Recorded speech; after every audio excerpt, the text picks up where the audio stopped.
Muito boa noite a todos. Que a paz do nosso Mestre Jesus seja sempre em nossos corações. Quando nós paramos para observar o mundo e observamos o mundo de uma maneira assim bastante profunda, facilmente nós percebemos o quanto as pessoas estão mentalmente enfermas. A depressão, a ansiedade, a crise de pânico são transtornos de ordem mental que aparentemente viram moda.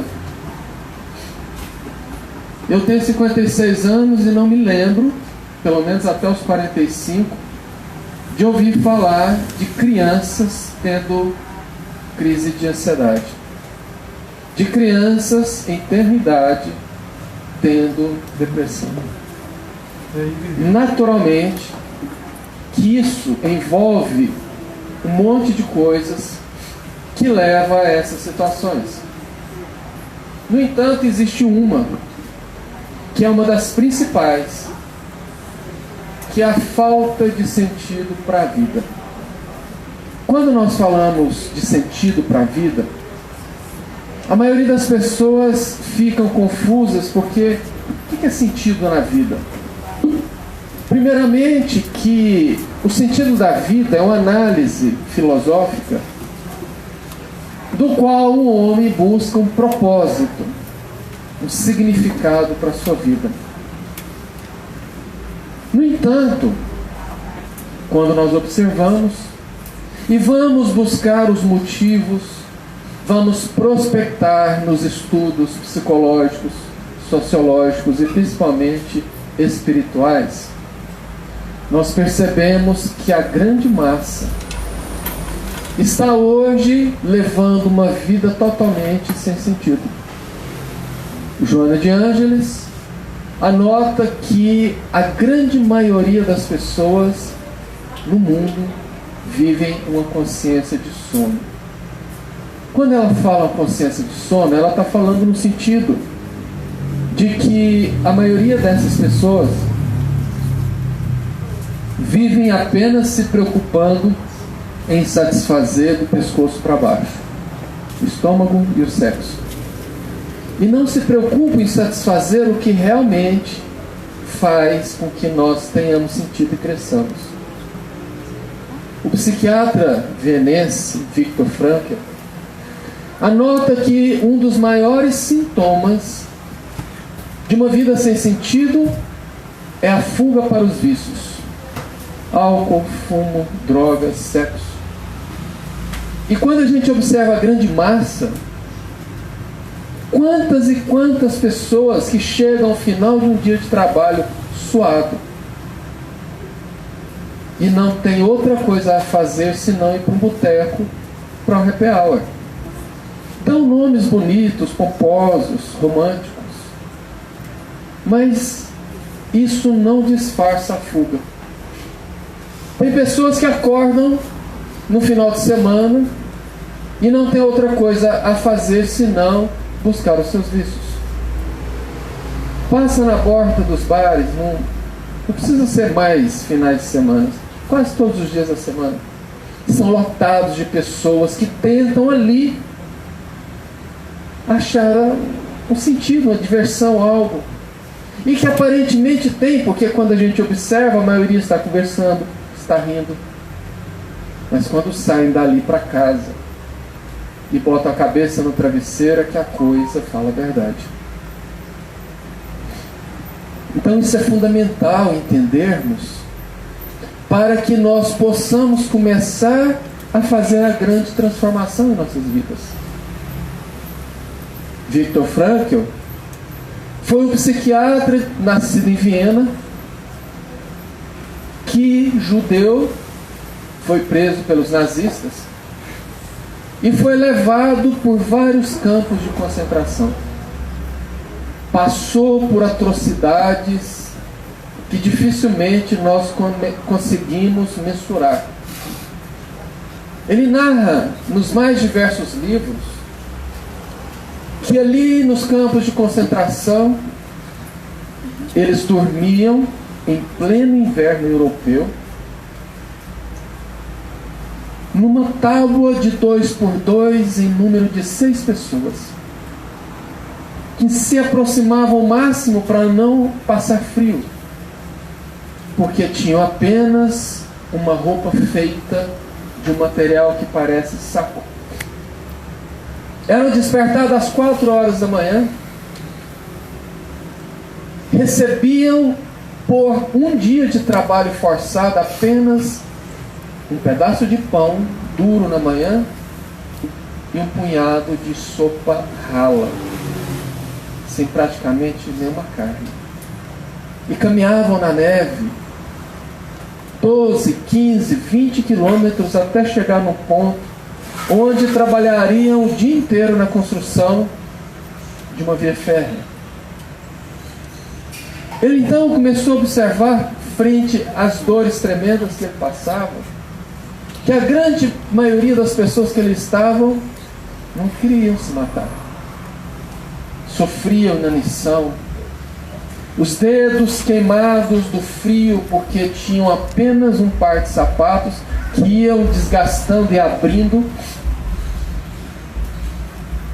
E ele então começou a fazer ali a construção do que veio chamar mais tarde de logoterapia, a terapia dos sentidos. Ele conta em uma de suas biografias que ele saía de manhã na fila, onde qualquer vacilo, se alguém fraquejasse, se alguém desalinhasse, se alguém esmorecesse, era chicoteado, surrado, quando não morto ali mesmo. E em meio àquela tensão, a dor, o cansaço, a fraqueza, ele ganhava vida quando ele imaginava que naquele caminho para o trabalho forçado ele estava numa grande parada, num grande desfile, sendo observado pelo seu pai e pela sua esposa, que eram os maiores amores da sua vida e que estavam presos em outro campo de concentração. E quando ele fazia aquela imaginação, ele criava forças que ele não sabia de onde que vinha. E sempre que ele sentia que esmorecer, ele imaginava que estava no desfile, sendo observado com orgulho pela sua esposa, pelo seu pai. A vida segue, termina a guerra, o Exército Vermelho da União Soviética entra em parte da Polônia e entra em Auschwitz, que era um dos campos de concentração que ele estava preso, e liberta todos. E depois de muito tempo, os repórteres entrevistando disse: doutor, o senhor narrou que o sentido da sua vida enquanto estava preso era de sobreviver para sair e poder encontrar a sua esposa e o seu pai. E o senhor descobriu que eles haviam sido mortos. E agora? O que vai fazer da sua vida? E ele respondeu com muita tranquilidade: eu vou achar um outro sentido. E ele achou esse outro sentido salvando vida de pessoas, porque ele passou a viajar pelo mundo, inclusive esteve no Brasil, apresentando a sua logoterapia e ajudando a implantar essa tese que vem nos auxiliar a fazer aquilo que ele afirmou e comprovou com a própria vida. Quando uma vida tem sentido, nós estamos aptos a superar o que for feito. E ele deixa uma receitinha que tem 3 pontos, e que eu quero ver se eu consigo explanar rapidamente até o final. Ele fala que nós precisamos criar valores na nossa vida. O primeiro são os valores de experiência. Ele diz que nós precisamos experienciar coisas que a vida pode nos proporcionar através da vivência em prol do outro e do mundo inteiro. Mas antes, ele fala dos valores de criação, que dá sentido aos valores de experiência. Ele diz que nós precisamos descobrir valores que nos permita proporcionar ao mundo ou a outrem algo que possa melhorar a vida das pessoas. Por exemplo, o seu Antônio aposentou, morava numa cidade do interior, pacata, e ao invés de se entregar àquela aposentadoria tediosa, de ficar acordando cedo, indo para a porta de casa para ficar observando a rua, jogando dama com os colegas, ele resolveu ir para a praça central da cidadezinha que ele morava e ensinar gratuitamente flauta para todas as crianças, jovens ou pessoas que quisessem aprender. Ele criou um sentido para a vida dele. Ele passou a dedicar-se a ajudar pessoas que queriam aprender algo que ele já sabia. Então, quando nós começamos a trabalhar isso em prol de outras pessoas, descobrimos um valor e um sentido para a nossa vida. Os valores de experiência é a mesma coisa. Ele diz que a vida está recheada de experiências que possam nos trazer sentido. Por exemplo, um hobby. Uma pessoa pode aprender uma língua, um instrumento, praticar um esporte. Ah, mas isso é uma coisa muito simples. Não, não é. Isso é algo que pode transcender a média da vida das pessoas e nos trazer algo novo. Até mesmo porque, quando nós nos dedicamos ao aprendizado, nós moldamos o nosso cérebro, e está aí a neuroplastia para falar isso. E essa moldagem do nosso cérebro faz com que nós evoluamos nas nossas capacidades, e a prática disso tudo faz com que o nosso cérebro produza neurotransmissores, neuropeptídeos, que vão, entre várias coisas, nos dar ânimo, energia, bom humor. E por si só isto já bastaria para melhorar a condição de muita gente. Ele fala também dos valores de atitude, que são aquelas posturas que nós precisamos adotar frente à vida, quando a vida nos apresenta situações difíceis. Afinal de contas, quando Jesus disse que na vida só teríamos aflições, ele não quis dizer que a vida seria só desgraças e infelicidades. Não. Tudo na vida é uma aflição. Nós nascemos e temos aflição para aprender a andar, para aprender a falar. Quando entramos na escola, é aquela aflição para o aprendizado, para o dia da prova. Depois temos a aflição de escolher que curso superior faríamos. Depois temos a aflição de formar uma família. E a vida toda é composta disso. Mas não é nada fácil. Até mesmo porque se a vida fosse fácil, não teria a menor graça. Imagina se nós não tivéssemos que trabalhar para comer, para vestir roupa, para comprar remédio. Alguém iria trabalhar?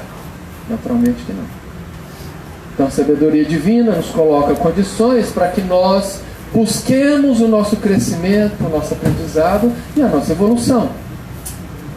No entanto, quando a vida nos apresenta situações difíceis, dolorosas, está na nossa escolha nos entregar ou tomarmos uma postura frente àquilo, com o entendimento que ninguém passa por nenhuma dor no mundo se não for do seu merecimento. Seja pelo merecimento de ter feito besteira e criado aquela situação nessa existência, seja pelo merecimento de ter infringido as leis divinas em outra existência e agora está sendo convidado à reparação através de uma expiação dolorosa. Nunca esqueço. Eu era adolescente e foi uma dessas vezes que ainda tinha o Congresso Espírita aqui em Jataí. Divaldo Franco foi convidado a falar aqui e ele ficou hospedado em nossa casa. Meus pais cederam o quarto deles porque tinha banheiro, era mais fácil. E eu me lembro muito bem, eu devia ter por volta de 11, 12 anos de idade. Eu acordei de manhã com a conversa na cozinha, fui para lá. Meu pai sempre foi muito carinhoso, me puxou, sentou na perna dele. Estávamos de cada mesa, Divaldo de lá. E de repente ele vira e fala assim: adivinha, quem esteve aqui em casa essa noite? Meu pai falou: não faço a menor ideia. Luzia Miranda. Meu pai tomou um susto porque Divaldo não conhecia Luzia Miranda. Luzia Miranda era uma prima nossa que alguns anos antes tinha tido um câncer fulminante, que aos 30 e poucos anos tirou a sua vida.